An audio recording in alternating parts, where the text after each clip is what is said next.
Assalamualaikum warahmatullahi wabarakatuh. Bismillahirrahmanirrahim. Alhamdulillahirabbil alamin. Wassalatu wassalamu ala asyrafil anbiya wal mursalin sayyidina maulana Muhammad wa ala alihi wa sahbihi ajmain amma ba'du. Selamat bertemu kembali dengan saya Muhammad Tajib di channel Kampung Ilmu. Channelnya orang-orang yang tetap istiqomah mencari ilmu. Pada kesempatan ini saya akan meneruskan fikrah falsafiyah. Temanya Al-Hubbu la, Ar-Rahmatu na'am. Cinta tidak, rahmat ya. Cinta kata yang lembut di lidah, namun sering keras dalam akibatnya. Ia diagungkan, puja, dan disanjung seolah menjadi pusat semesta manusia. Zaman ini menjadikannya berhala, bukan dengan patung dari batu seperti orang dulu, melainkan dengan lagu, film, puisi, syair, kisah asmara, novel, dan air mata.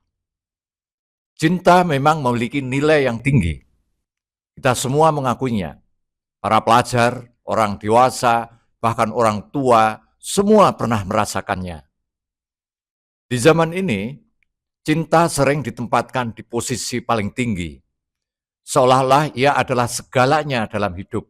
Atas nama cinta, banyak hal dilakukan, sampai hal-hal yang tidak masuk akal dan konyol pun dilakukan. Ada yang mengorbankan masa mudanya, ada yang mempertaruhkan nama baiknya, ada yang mengorbankan hartanya, dan lain-lainnya. Lagu-lagu dinyanyikan setiap hari muncul satu persatu. Film-film diproduksi tidak ada habis-habisnya. Semuanya tentang cinta. Cerita-cerita ditulis siang dan malam, semuanya untuk memuja cinta. Layar televisi, media sosial, dan hiburan seakan berlomba mengatakan satu hal yang sama. Tanpa cinta, hidup tak berarti apa-apa. Tak ada seorang pun di antara kita yang benar-benar bebas dari cinta. Kita pernah terluka karenanya, tersakiti oleh harapan yang gagal, kecewa, atau terbakar oleh perasaan cinta yang berlebihan. Ada juga saatnya, sadar atau tidak, kita malah melukai orang lain karena cinta. Namun justru karena cinta begitu kuat dan begitu sering hadir dalam hidup kita, ada baiknya kita berhenti sejenak merenungkan. Untuk merenung, bertanya dengan jujur pada diri sendiri. Apakah cinta selalu membawa kebaikan? Mengapa cinta yang katanya indah justru sering meninggalkan luka, kecewa? Disinilah kebingungan itu bermula. Kebingungan yang tidak hanya dialami oleh para pelajar dan anak muda, tapi juga orang dewasa dan para orang tua. Kita sering mengagungkan cinta, tapi lupa bahwa cinta itu membutuhkan penuntun, petunjuk. Penuntun itu bernama rahmat. Rahmat adalah sikap peduli, empati, dan tanggung jawab. Ia membuat cinta tidak menjadi liar dan merusak. Dengan rahmat, cinta tidak hanya mengikuti perasaan sesaat, tapi juga mempertimbangkan akal, mempertimbangkan nilai dan kebaikan bersama.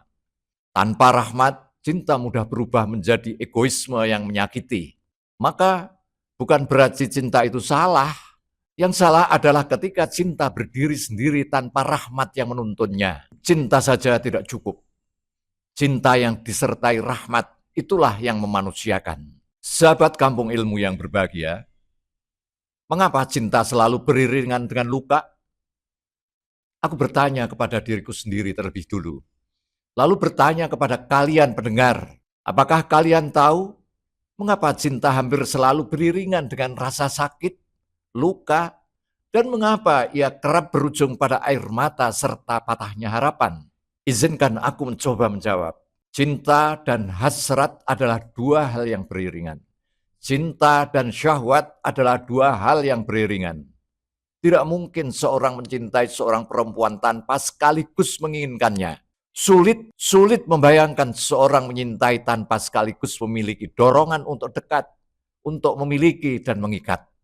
Karena ingin memiliki itulah, hembusan cinta yang semula lembut, bergetar dan penuh kasih, perlahan bercampur dengan darah, dengan daging dan naluri kemanusiaan.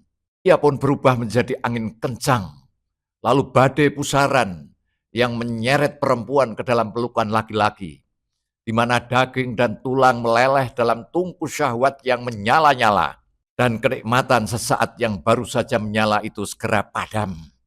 Syahwat pada tabiatnya mengandung kekerasan, agresi, dorongan untuk memiliki, dan hasrat menguasai. Perempuan yang semula berjalan sejajar dengan laki-laki, bahu di bahu, tangan di tangan, oleh syahwat berubah posisinya dari setara menjadi di bawah. Dari pribadi utuh menjadi sesuatu yang larut, yang lebur, dan terhimpit dalam pelukan yang mendominasi. Apakah harus kukatakan bahwa cinta menyimpan kekerasan yang tersembunyi dan agresi yang terselubung? Ya, demikianlah adanya jika cinta itu terwarnai oleh syahwat. Dan ia hampir pasti terwarnai olehnya karena tabiat kemanusiaan itu sendiri. Perempuan yang merasa bahwa laki-laki telah merenggut jiwanya, pada gilirannya ia akan berusaha merenggut jiwa laki-laki itu pula untuk menguasainya dan memilikinya. Di sanalah terjadi agresi tersembunyi yang saling berbalas, meskipun semuanya tampil dalam rupa kemanusiaan yang disebut cinta, yang dibungkus kata-kata kasih sayang. Maka sejak itu hubungan pun berubah. Dua orang yang semula berjalan sejajar berbagi langkah dan mimpi, perlahan kehilangan kesetaraan. Yang satu menuntut lebih, yang lain merasa terdesak dan kehilangan dirinya. Disinilah kita mulai memahami mengapa cinta bisa melukai. Bukan karena cinta itu sendiri buruk, tapi karena ia dibiarkan berjalan tanpa arah dan kendali. Al-Quran menggambarkan ketegangan ini dengan sangat singkat namun dalam. A'udzubillahi minasyaitonirrajim. Wastabaqal baba wa qaddat qamisahu min dubur. Dan keduanya berlomba menuju pintu, dan perempuan itu menarik baju Yusuf dari belakang. Surat Yusuf ayat 25. Kisah ini mengingatkan kita bahwa dalam diri manusia ada dorongan yang kuat sekali. Jika tidak diarahkan, dorongan itu bisa mengubah cinta menjadi perebutan dan kedekatan menjadi sumber luka. Karena itu, cinta membutuhkan penuntun, petunjuk arah, tidak dibiarkan tanpa kendali. Sebab kalau tanpa kendali, ia mudah menyakiti. Dengan kebijaksanaan, ia akan menjadi kekuatan yang membangun. Di sini perlu saya sampaikan, apa yang namanya syahwat? Syahwat itu adalah dorongan naluriah yang menuntut pemuasan segera, cenderung berorientasi kepada kepemilikan dan dominasi, bukan pada keberlanjutan atau keseimbangan. Yang dimaksudkan agresi tersembunyi di sini adalah kecenderungan saling menguasai dalam relasi, dalam hubungan yang tidak tampak sebagai kekerasan fisik, tapi hadir dalam bentuk tuntutan emosi dan dominasi batin. Sahabat Kampung Ilmu yang berbahagia, cinta dalam Al-Quran antara hasrat dan penjara jiwa. Dalam Al-Quran, kata al-hub atau cinta tidak sering disebut secara langsung.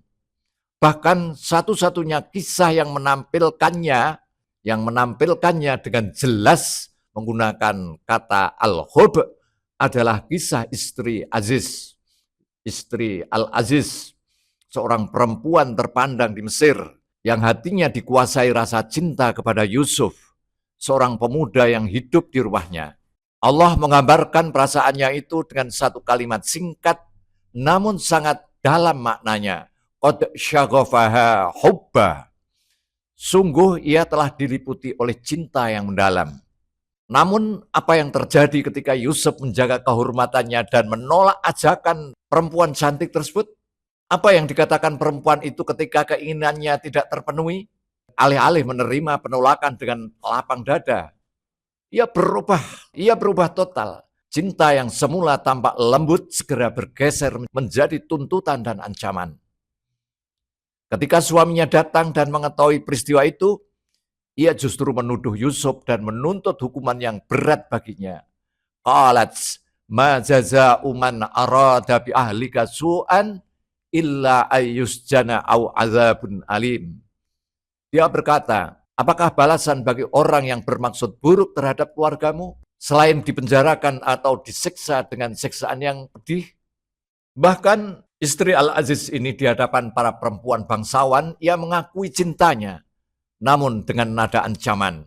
Walaqad rawattuhu an nafsihi fasta'sam wala illam yaf'al ma amuruhu layusjananna wa la yakuna minas saghirin. Sungguh aku telah menggodanya agar menuruti kehendakku, tapi ia menolak dengan menjaga diri. Dan jika ia tidak melakukan apa yang aku perintahkan, niscaya ia akan dipenjara dan termasuk orang-orang yang hina. Disinilah Al-Quran menunjukkan satu pelajaran penting. Cinta yang dikuasai oleh hasrat, oleh syahwat dapat berubah menjadi kekerasan. Perasaan yang mengaku cinta ketika tidak mendapatkan balasan bisa melahirkan ancaman, hukuman, bahkan penjara. Lalu bagaimana sikap Yusuf As-Siddiq alaihissalam? Qala rabbis sijnu ahabu ilayya mimma yad'unani ilaih. Ia berkata, wahai Tuanku, penjara lebih aku sukai daripada memenuhi ajakan mereka kepadaku. Surat Yusuf ayat 33. Dengan kejernihan hatinya, Yusuf memahami sesuatu yang sangat dalam. Menuruti hasrat bukanlah kebebasan, melainkan belenggu. Ia melihat bahwa cinta yang bercampur syahwat adalah penjara batin, dan bahwa hidup di balik jeruji besi untuk sementara waktu jauh lebih ringan daripada hidup dalam belenggu nafsu sepanjang usia. Dengan kejernihan basirahnya, Yusuf menyadari bahwa cinta yang bercampur syahwat adalah penjara, dan bahwa hasrat bila dituruti adalah belenggu yang akan melilit leher manusia hingga mematikannya. Ia melihat bahwa tinggal di balik jeruji selama beberapa tahun masih lebih ringan daripada tunduk pada syahwat yang hakikatnya adalah penjara seumur hidup. Cinta dan syahwat, menurut tabiat dasar manusia, segera berubah menjadi bagian dari sebuah trilogi. Wal hubbu la yakadu yanfakku abadan min hadzal salus. Al hubbu wal jinsu wal qaswah. Trilogi itu adalah cinta, seks, dan kekerasan. Tiga unsur yang saling bertaut erat dan hampir selalu berjalan berdampingan. Al-Quran melalui kisah ini mengajarkan bahwa cinta jarang tinggal sebagai perasaan yang murni dan sederhana. Cinta jarang tinggal sebagai perasaan yang murni dan sederhana. Dalam tabiat manusia, ia sering berubah menjadi rangkaian yang saling terhubung antara cinta, hasrat, syahwat, dan kekerasan. Tiga hal yang tampak berbeda namun sering berjalan bersama. Dan jika tanpa kendali, dapat mengurung jiwa manusia dalam penjara yang tak terlihat. Assalamualaikum warahmatullahi wabarakatuh. Muhammad Ajib.